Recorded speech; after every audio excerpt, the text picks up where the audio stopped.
मैं बात करता हूं तब मेरे ही विभाग के तहत काम करने वाला संगठन है, मगर मैं बेझिझक होकर कह सकता हूं कि पूरे देश में एनडीआरएफ ने अपनी एक छवि बनाई है, ख्याति भी अर्जित की है और सम्मान भी प्राप्त किया।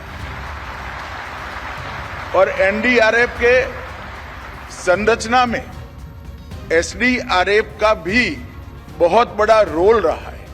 एसडीआरएफ के जवानों को एनडीआरएफ के तर्ज पर ट्रेन करने के लिए भी एनडीआरएफ ने बहुत बड़ा काम किया है।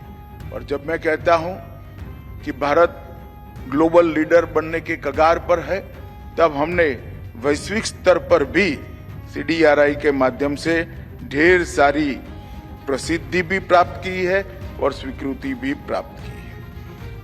मित्रों, ये 10 साल के अंदर डिजास्टर रिस्पांस के लिए ये दशक जो है बड़ा परिवर्तनकारी दशक माना जाएगा।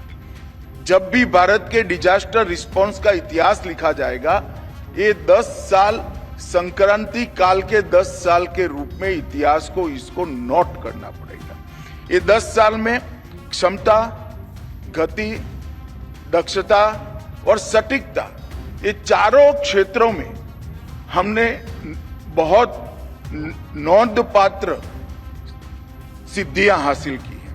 हमने न केवल क्षमता को बढ़ाया है, इसको संवर्धित कर कर सातत्यपूर्ण तरीके से तहसील तक पहुंचाने का काम किया है। हमने गति का भी ध्यान रखा है, क्योंकि डिजास्टर मैनेजमेंट के किसी भी काम में गति का बहुत महत्व होता है। समय पर डिजास्टर मैनेजमेंट का काम होना और लोगों को बचाना, ये सबसे महत्वपूर्ण है। हमने आधुनिक से आधुनिक तकनीक और समर्पित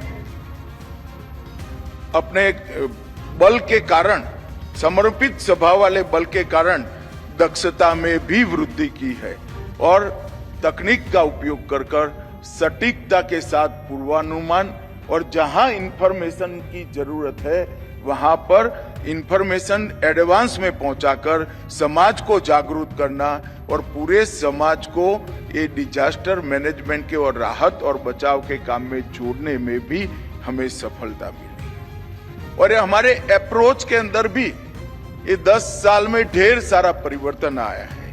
पहले अप्रोच सिर्फ राहत केंद्रित होता था। डिजास्टर आते थे, बचाव की कोई ना कार्य योजना होती थी, ना बचाव का उद्देश्य होता था। डिजास्टर के बाद कैसे सहायता करना, कैसे पुनर्वसन करना, इस पर ही पूरा काम था।